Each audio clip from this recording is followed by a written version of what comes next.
Hi and welcome to the We Need Roads podcast, and I guess you guys aren't ready for that yet, but your kids are going to love it. What are your kids going to love, David? Pizza boxes. Just the box, not the actual pizza. Nothing to do with just the box. Just pizza boxes, because you know we're going to order a lot of these pizzas, and you know how much kids like boxes. Yeah, that was where I didn't know what you were going to say, Neil, and that's where my mind went immediately. So pizza boxes. Well, on this week's episode, to get completely meta, I'm going to review another podcast as I was lucky enough to go to the Pilot TV podcast 10.5-hour live show in London a few weeks ago, and we're going to have a lot to talk about from that. I'm also going to be talking about Halina Rezin's pitch black horror comedy Bodies, Bodies, Body. David will be reviewing the new Dragon Ball Z movie, and finally we'll take a spoiler-filled delve into the first 2 episodes of Marvel's She-Hulk Attorne at Law. So first up, let's review a live podcast on our podcast. Now, I may have mentioned this a few times that one of my favourite podcasts, and indeed one of the reasons we started We Needed Roads in the first place, was how much I enjoyed the Empire Film Magazine and its offshoot Pilot TV podcasts. I've actually listened to every episode of the Pilot Pod from day one with James, Terry and Boyd, and more recently with Beth replacing Terry. And honestly, it's just joyous. I think for me the appeal is that the conversations that they have is literally what we are thinking most of the time, albeit a bit more educated and in-depth than us. And to celebrate their 200th episode, they did a live all-day podcast at the King's Place in London, where David, over the course of 10.5 hours, we had the following. We had a mega banshee where each of the panel get to pick one favourite show that they feel has flown under the radar, and Beth easily won the audience vote by picking Aaron Sorkin's Studio 60 on the Sunset Strip, bringing in her dad from the crowd to go on stage and reenact a classic Sorkin walk and talk. James picked Ultraviolet, and man, do you remember Ultraviolet? It was that Channel 4 vampire show from like the late 90s, early 2000s with Jack Davenport. Well, man, the trailer was terrible, man. The trailer looked as bad as our student films we made back in the day. Next, we had a fascinating art of storytelling panel hosted by former Empire Magazine editor Terry White and TV writers Sarah Phelps, Joe Barton, Sophie Petzl and Jack Rook. And it was a great insight into the realities of being a TV writer in the modern day, while also hearing some of their early career horror stories. Then we had a surprise screening of episode 1 of season 2 of the BBC's new Holiday Granger drama The Capture, a full week before it aired on the BBC, and a Q&A with show curator Ben Shannon. We had the epic in length and in ridiculousness Empire Film Team versus the Pilot TV team in a podcast quiz for the ages, where sadly Team Pilot were absolutely routed by Chris and Helen and Amon on the Empire team, despite James's in a way, cheating and awarding the quiz to the Pilot team on an all-or-nothing last question. Also, the buzzers did seem to have a life of their own and sometimes worked and sometimes didn't. We had a She-Hulk spoiler special where at least half the segment was on, well, Captain America fucking. In the evening, we had an extended action sequence from Gangs of London Season 2 and a Q&A with director Corin Hardy, and I was lucky enough to snag a Gangs of London bandana. Later, we had a Q&A with the man, the myth, the legend, Matt Berry, talking about 10 years of Toast in Tinseltown and now in Hollywood, before we rounded off the evening with a full, regular but live episode where the highlights were an incredible first 2 seasons fully buster recap of the Apple TV show C by superfan James Dyer. Now, C's the show about the blind people who fight with Jason Momoa and Dave Bautista, and the Wanking Queen, as I believe it's termed. Wanking. I've not actually seen it, but essentially what he did was, you know, when you look on a Wikipedia page and it has the descriptions of everything that happened in a season or 2 of a TV show, James pretty much read out everything that happened in seasons 1 or 2 before they went on to review season 3, with I think the rest of the panel just absolutely baffled by it. And then we went on to a great live review of The House of the Dragon, where these lucky sods have seen the whole first 6 episodes. Yeah, I'm jealous of that. Honestly, despite it becoming very warm in the main evening session, sitting in a room with a few hundred like-minded people, listening to people who know what they're talking about, gush about their favourite TV shows with a panel of writers, actors and directors, was pretty much just a great way to spend a Sunday. Now, David, Pilot TV is pretty much the apex of TV podcasts in the UK, I think. And I think you'll find that they only have 9,000 followers on Twitter, while you and me, just 2 guys in our bedrooms, have almost 2,000, which, by my terrible maths and no other logic, makes us a 5th as good as them. I like this maths. Yes, I like this maths, Neil. You know what? Anyone that is listening to them, just stop. There's no need. Just come back. Just come over to us. We know, like, about as 5th as much as they do in anything. So just stop and come over here. But honestly, if you ever get a chance to catch a live podcast from the Empire and Pilot TV teams, do it, because it's pure education and entertainment. Now, I was lucky enough to see an advance preview of Halina Regin's jet black horror comedy Bodies, Bodies, Bodies the other week. The film was about Bea and Sophie, respectively played by Amandla Stenberg and Borat's Maria Bakalova, as a couple who visit one of Sophie's friends, David, played by former Saturday Night Liver Pete Davidson, for a hurricane party. Oh, you just know that guy's going to be a dick. Just the character David in general. Have you ever met a David that isn't a dick? What's a hurricane party? I don't know, we live in England. As the night and booze progresses, the participants decide to play a game called Bodies, Bodies, Bodies. We had something similar, I think, in the UK, and we called it Murder in the Dark. You would essentially run around in the dark, and if you tap someone on the shoulder and you were the killer, they were dead. And what do you know? Someone turns up dead, and before long, many more bodies start dropping, and that's all there really is for the plot of the film. Take some annoying teenagers, one creepy older man, yep, hello Lee Pace, and that's it. Trap them in one location and have backstories and relationships amongst them that turn sour as the film progresses. So, what did I think? Well, initially, I didn't really enjoy this. It was at no point scary, there was never any tension, and even the gore was pretty tame and uninspired. So, we have a horror film that isn't scary or gory, so the only thing left to save it for me was, is it funny? And I want to say yes.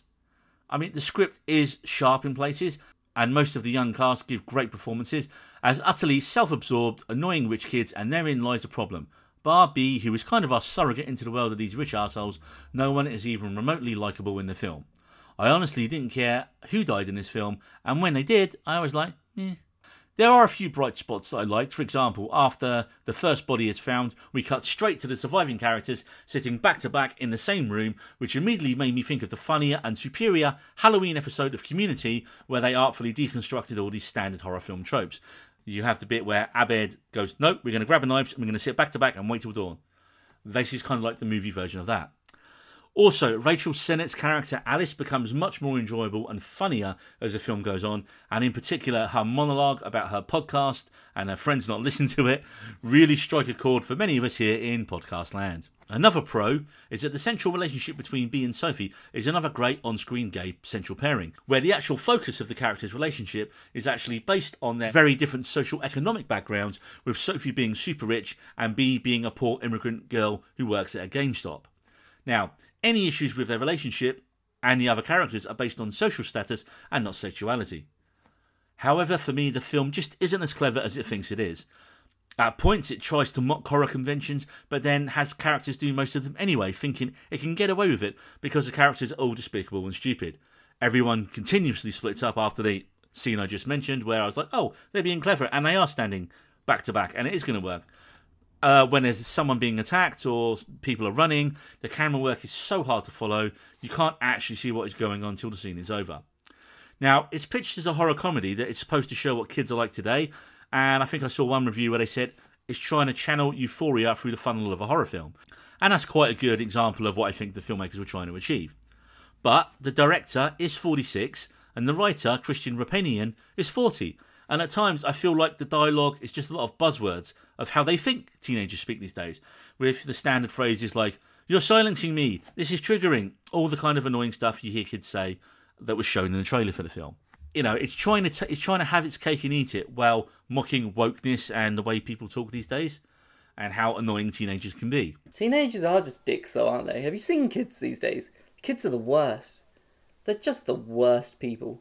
They're not. They're little devils. That's what I think hell is. Yeah, it is. You know what? I'm gonna put this on record, Neil. Twins run in Natasha's family. If you ever find out that I'm having twins, Neil, just know I won't be happy about it. I think there is humour in the film, but it's so jet black that I think quite a lot of it goes over the head of some of the audiences. We even had a few walkouts after the first 20 minutes or so at my screening, where clearly the first 20 minutes, where we're getting to know the kids and how annoying these kids are, was just too much for some of the fellow audience members. But I also think I would have enjoyed this more with a more receptive crowd. As you know, a great horror or comedy, or indeed horror comedy, needs a great audience for a reaction. There are a few times where I was chuckling out loud in the cinema, but I kind of stopped myself from laughing out loud because there was absolutely no reaction from the rest of the cinema. There were crickets, that's all there was. I do think the film starts sluggishly, but it does pick up as it goes on, and the reveal of the first murder is very funny and creative at the end of the film, although I did see it coming a mile away. I'll be interested to see what you think, David, when you do get a chance to see it, because I think even you are probably an easy decade over what the target audience for this film is. I'm definitely going to give it another go when it comes onto streaming, but I don't think it even comes close to the best horror film I've seen this year, which is Ty West's X. And in terms of balancing horror and comedy in recent years, it's not even close to, for me, the best horror comedy of recent years, Ready or Not. So I'm going to give this a 6 out of 10. Reviews. Well, Neil, Dragon Ball Superhero is the next film in the Dragon Ball universe. So there's been 21 of these films, and the Dragon Ball anime, there's been 21 of them. And the Dragon Ball, this is the 21st one, and the Dragon Ball anime has been going since the 80s. I think it started in 86. So it's been going a long time, Neil. You've got a lot of TV content to catch up on if you want to skip. So Dragon Ball Superhero takes place after the events of Dragon Ball Super Broly, the film that preceded this one. And it also takes place after the Tournament of Power arc, which is where the Super anime TV series has ended so far. So it picks up right after Broly, and our main characters aren't our usual two, Vegeta and Goku, who are like the two go-tos, the two most powerful people in the Dragon Ball universe. They're off-world training with Beerus. So they're not around when this new evil comes from the Red Ribbon Army, Neil. And the Red Ribbon Army previous fans will know of it from the original Dragon Ball series and the Dragon Ball Z. So the Red Ribbon Army created new androids, and it is up to Piccolo and Gohan to destroy these androids and Cell Max, which is this big fuck-off version of Cell, more powerful than the original Cell. People will know who Cell is now. People will know. Cell is the big baddie, like one of the massive main story arcs from the original Dragon Ball Z series, whereas when the show was at its peak, your main villains were Frieza, Cell, Boo, and Vegeta. You wouldn't want to fuck with Frieza, Neil. He's a bitch. Don't take the piss. He'll get you. He'll get you. But anyway, this film was the first film in the Dragon Ball universe to ever be filmed using mainly 3D animation, which was a bit off-putting to begin with for myself, because you're so used to seeing the show and the series and everything and the other previous films all done in the same format. So to see it all changed into 3D animation was a bit peculiar, but especially at the beginning, it was really jarring. But like after a few minutes, like 15 or 20 minutes, you kind of just get used to it and you're back into like the role and everything sort of just makes sense. And then because it's done in 3D animation, some of the fight sequences and some of like the power-up sequences and everything like that were done in such an awesome way that really like it was just like, oh yeah, maybe this is the way forward for the Dragon Ball series, is through 3D animation, because it was like it was pretty cool, and it gave us fans like moments, because like Gohan in the show was at his peak during the Cell saga, which is why it's based this entire movie was basically a love letter to the Cell saga and to Gohan and Piccolo, because Gohan and Piccolo have sort of been pushed to the sides since the Cell saga, because Gohan was meant to have taken up the mantle of Goku as the most powerful man on the Earth, as Earth's greatest, warrior, essentially. The strongest of the Z fighters.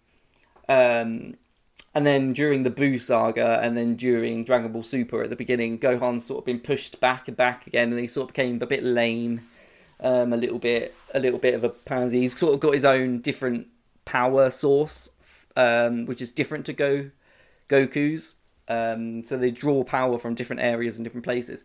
But they brought new transformations to Gohan and to Piccolo. Piccolo was the surprising one to get a transformation, to bring their power levels more in line with that of Goku and Vegeta. Because there's always been this massive sort of lapse in how the power levels are structured between these two characters. Because you've got Goku and Vegeta that are constantly scaling and scaling and scaling to whatever threat they've got to face. And all the other characters sort of stay the same. So then you've got these two that are like God, literally have the power of gods at the moment, to, all the rest of the characters that aren't as strong. So giving Gohan and Piccolo these new power, or these new transformations and power-ups, have sort of scaled them back up to be in line with the other core characters. So it'll be really interesting to see where they go now with the show, with villains and everything like that, because, you know, all of a sudden Gohan's awesome again and Piccolo's awesome again, and they can actually be useful in fights and against the enemy. And because Goku and Vegeta weren't in the fight in the begin with, it's hard to... there's no actual way of knowing who's stronger at the moment between Gohan and Goku. So that was pretty neat. There's a lot of really cool fan moments in it, Neil. If you're a fan of the Dragon Ball Super show or the Dragon Ball Z series, Dragon Ball as a whole, it's definitely an awesome watch. It isn't one that's going to... It's very small stakes in compared to really anything else. Like, you can't go from the Tournament of Power, which was literally two good, like, the creators of the universe, this god and his clone, or his version of himself from another universe, basically putting on a battle royale between all 7 universes' mightiest warriors, and say, okay, you all fight each other. The universe that wins doesn't get destroyed, and then all the other universes will be destroyed. So you've gone from universe-ending stakes to, oh shit, this guy's built some androids that are bad and they want to take over the world. We should probably kill them. You know, it doesn't really weigh up, does it? It's like going from Thanos to Falcon and the Winter Soldier, you know. But it's definitely a must watch for fans of Gohan and Vegeta, especially if you love the Cell Saga. It is, and the Cell Saga, in my opinion, was the best saga. Because with Dragon Ball, you need to understand that it's got like, I can't explain every character and because it's got like 30 years, 40 years worth of backstory behind it. Because like Piccolo's a Namekian, for instance. Like, I'd have to explain what a Namekian is. I'd have to explain who Cell is, who the Red Ribbon Army are, who the androids are of previous shows. What a fucking, like, Gohan going Super Saiyan and then Super Saiyan 2, 3, and then Super Saiyan God and then Super Saiyan Blue. And then I can explain to you all the different series. For instance, we've got just regular Dragon Ball, then we had Dragon Ball Z, and then we had Dragon Ball GT, but then Dragon Ball GT was just forgotten about. And then we started from Dragon Ball Super, which is following on from Dragon Ball Z, so they kind of just ignored Dragon Ball GT altogether. And it's a whole thing, Neil. There's like different things that are more that are canonical, that aren't canonical. It's like, I guess it'd be like if you're talking about... I don't know, like if Star Trek had just been one consistent story all throughout. Okay, well, it sounds like at least you enjoyed it, David, and sounds like fans of it will enjoy it as well. So, on to our spoiler section of the show, and we are going to be talking She-Hulk, Attorney at Law, episodes 1 and 2. Warning, people. Spoilers ahead. So, after the mixed reaction to Moon Knight, here we are with our next MCU show on Disney+. And this is one that did not look very promising from the initial trailer we saw a few months ago. And that is Jessica Biel's She-Hulk, starring Orphan Black's Tatiana Maslany as Bruce Banner's cousin, lawyer Jennifer Walters. Now, if you remember, neither of us at the time were impressed with the original trailer. The CGI looked, well, not great, and the tone seemed all over the place. In short, at best, I thought this show might be like Ally McBeal if she hulked out occasionally.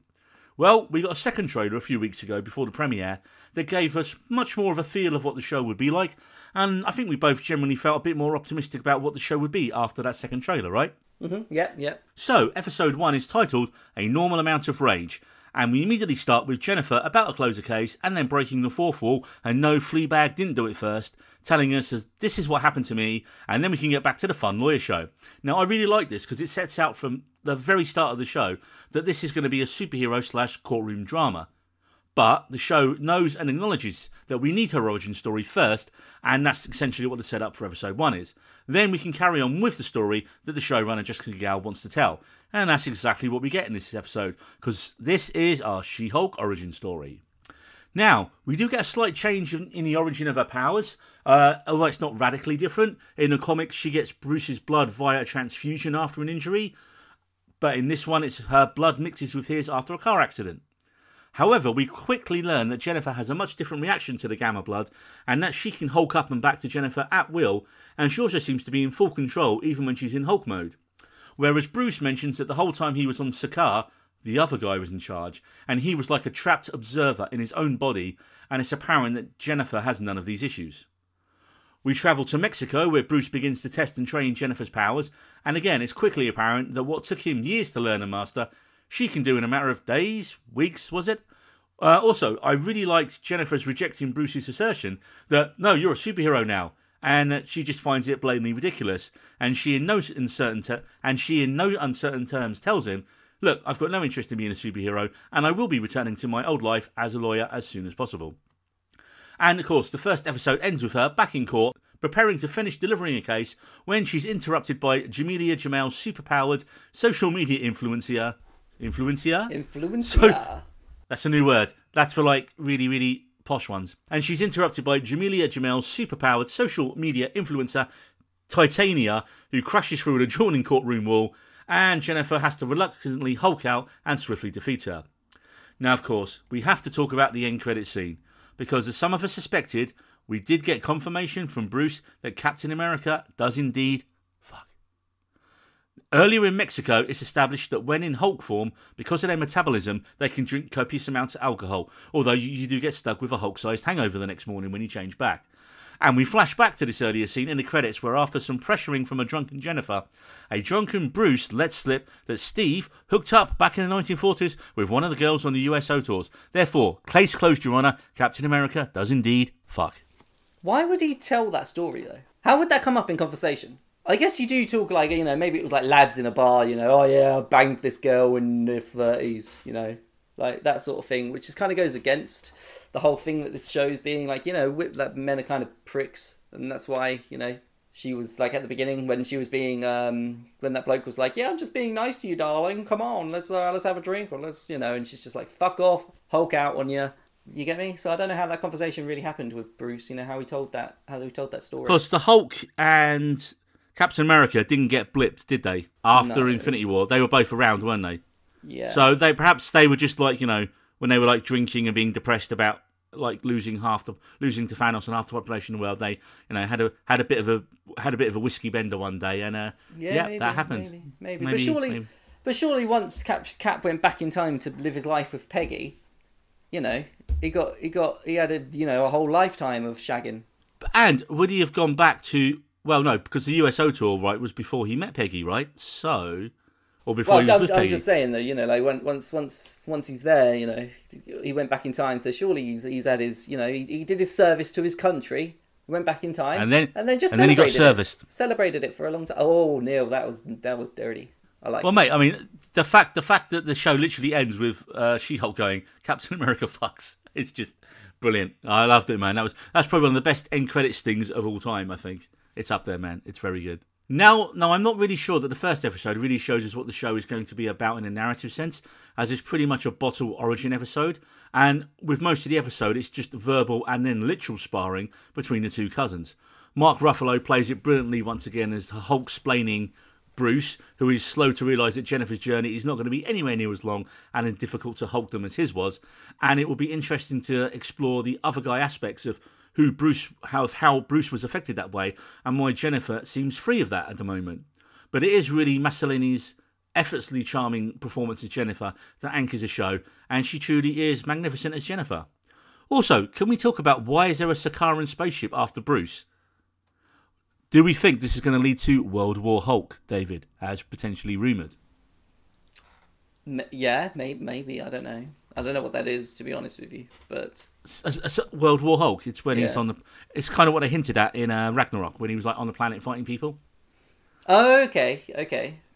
They kind of changed it from the comics a little bit. In the comics, if I remember rightly, and all the comics people out there will know this 100% more better than me because I haven't read it. But I think he becomes so much of a danger that the Avengers essentially put him on a spaceship and send him off into space, and then he lands on a planet where he's like then put into gladiatorial fights against other aliens, and he's not very happy about it. Hence, World War Hulk. If we've already had that, then why would we do it again? Well, exactly. But I mean, it was funny when he's just like casually, "Oh boy, yeah, that's a Sakarian spaceship."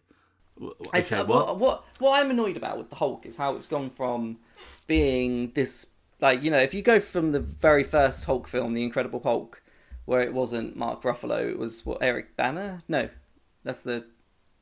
Who was it? No, not Eric Bana. It was, yeah. Eric Bana was the first Hulk, and then it was Edward Norton. Yes, yeah. It was. Sorry, Edward Norton. So Edward Norton's one. This is the one I'm on about.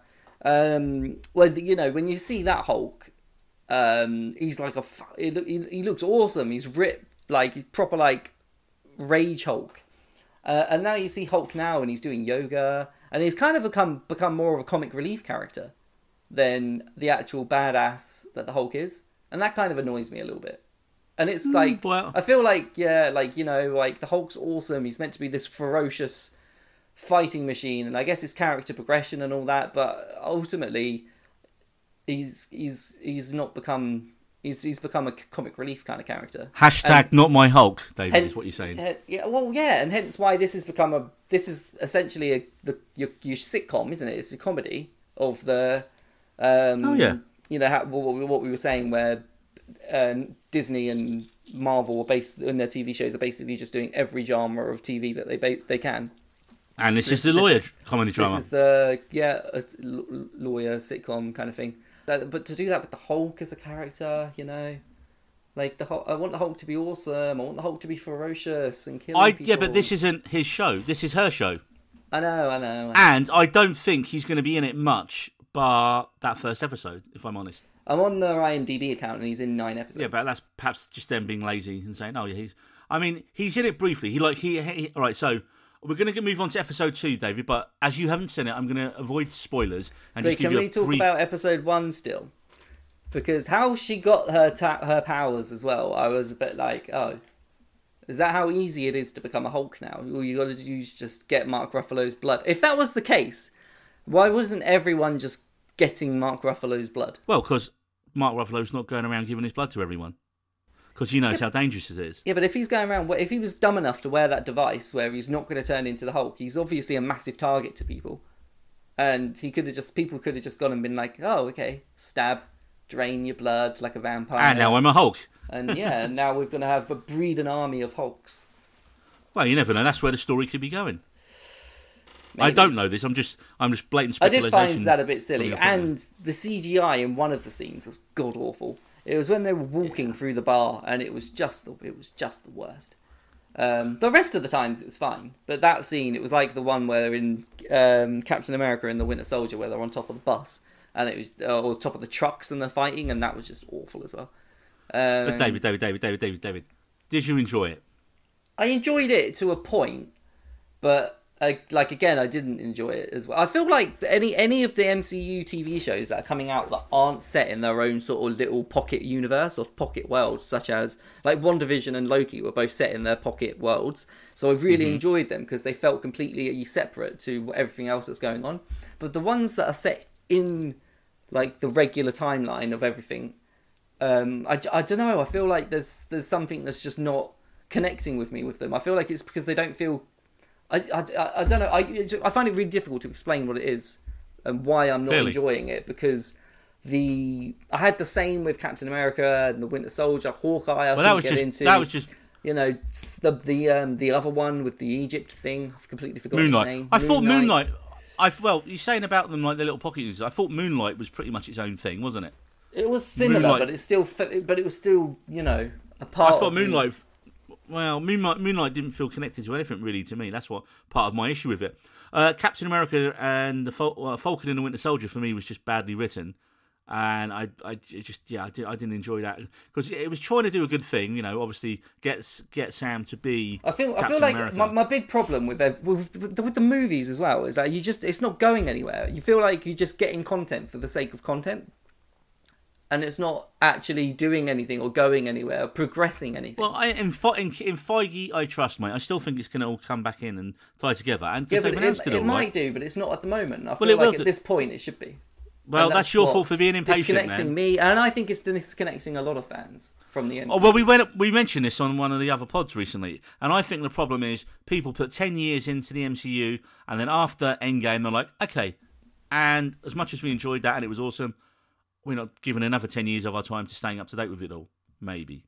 And people now haven't got the patience to do that, what they did back in the day. They want instant... And this across all forms of media, People want shows dropped all at once. Now, give it to me now, And if you notice, it's funny, a lot of streaming shows, especially, In fact, I'd say now everyone except Netflix has gone back the other way because they realise a show's life is going to live on longer if you release one episode a week, because people will talk about it more on social media, and therefore it gets more word out about the show. Whereas if you dump it all on a Friday on Netflix and everyone's watched it over the weekend who really wants to watch it, and then it kind of maybe gets a bigger audience because it's a really good show, or it dies on its arse like Resident Evil has. That's just been cancelled as well, mate. Yeah, I saw that Resident Evil's been cancelled. I was a bit sad about that, and so was Natasha, but I can understand why, because it did not go down well. It wasn't Resident Evil, as you said on one of the previous episodes. It wasn't. But right, anyway, I will say, the actress that plays Jennifer... Tatiana Maslany. Tatiana. She's killing it, man. She's funny, she's charismatic, she's brilliant. But, however, I have a theory. Right. Neil. Already I have a theory. So, do you know how... in the first episode when Bruce is like, so you don't hear another voice at all? You don't, so there's no one inside there at all, yeah? Well, she only starts talking to the camera and breaking the fourth wall after she becomes the Hulk. Ah, okay. You see where I'm going with this? I've got a little bit of info on that actually coming up, man, which I will let you know about in a second. Oh, okay. And it's not a spoiler, it's one of my guesses as well, so I think we've had the same guess there, man. Yes, So I'm going to, as you haven't seen episode 2 yet, I'm not going to spoil it. It deals with episode 2 deals with the perils of her being an inadvertent superhero, and essentially where she hulked out and saved people in the courtroom. This actually leads to her losing her job, and so she is kind of like everyone's going, "Yay, she hulked," but she's unemployed now and can't get a job. And that's when, and we know this from the trailers anyway. She gets hired by a company who have a superhero law division, but they want her to be the face of it. And they want her to be the Hulk at all times and not Jennifer. So already she's like, well, but I need the job. It's a great firm. But also, I don't want to be the Hulk all the time. And like there's a joke about, she'd have to get a whole new wardrobe.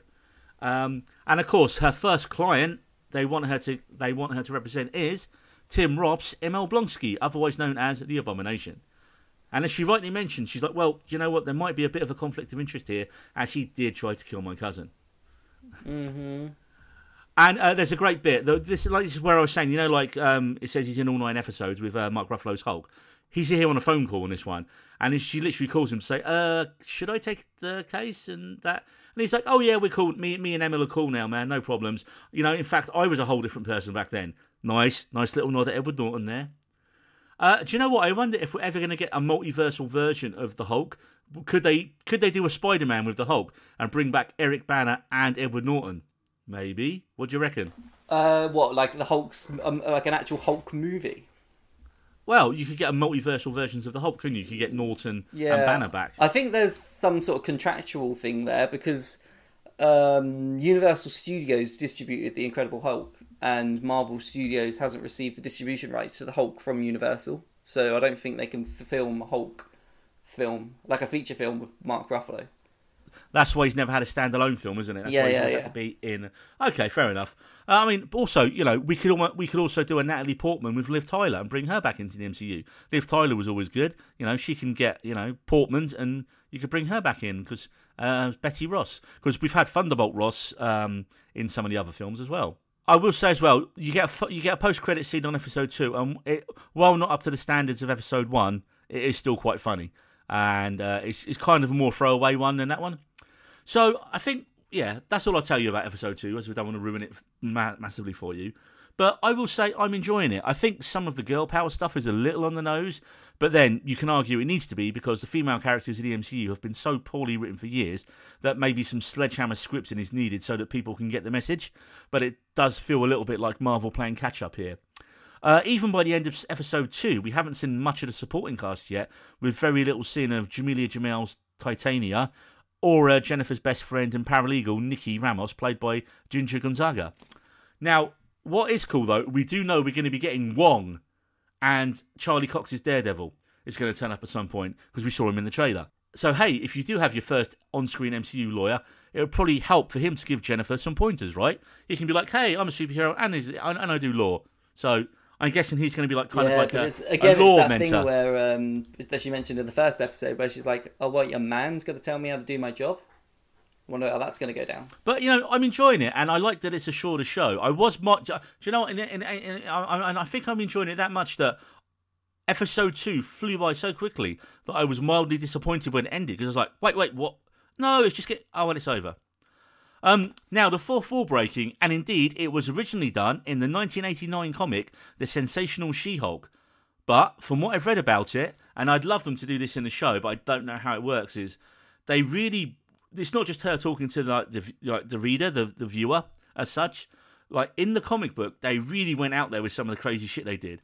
There was a bit where she literally broke the frame and said, if you don't go out there and buy my new She-Hulk issue, I'm going to come in and rip up all your X-Men comics. Or she would argue with the writers about the storylines, and at one point she even used an advert in the comic as a way to get out of a fight scene. Now, as it said online, the Sensational She-Hulk comics helped to establish and demolish comic book physics like never before. I mean, I'd love to see something like that on the show. Could you imagine? She's in, like, there's a line that comes out of someone's mouth and she just breaks the fourth wall and goes, actually, no, that was terrible. I'd never say that. And, like, and that would be absolutely hilarious to say. Or something like where there's, she appears in an advert to get out of a fight scene. Of course, problem is, we don't have adverts on streaming services, sadly. But I love the idea of they could do some crazy shit like that if they really wanted to. And, you know, we'll see where the show goes. Yeah, I see that. My theory was that it's a part of... That is the second person, you know. It's a part of her... It's a part of the fact that she is the Hulk. And that's a part of her sort of insanity. So do you think she's not aware that she's breaking the fourth wall? Yeah, essentially, yeah. That it's almost like a part of her second persona. Or that she's talking to somebody. Because... my theory is literally just based on the fact that only started happening after she became... became the Hulk? She-Hulk, okay. Yeah. One of the other theories that someone said, which would be a funny way to bring him in, was you could have her break the fourth wall and then break it again and have Deadpool watching the story. Because he's so used to breaking the fourth wall, you could bring him in you could introduce him to the MCU in one of her fourth wall breaks. Yeah, which would be like a little Easter egg way of doing it.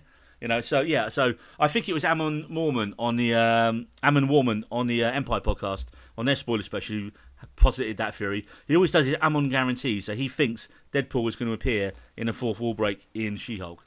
So I'm enjoying it so far, David. I think there are 9 episodes in total, and they are arriving each Thursday on Disney+.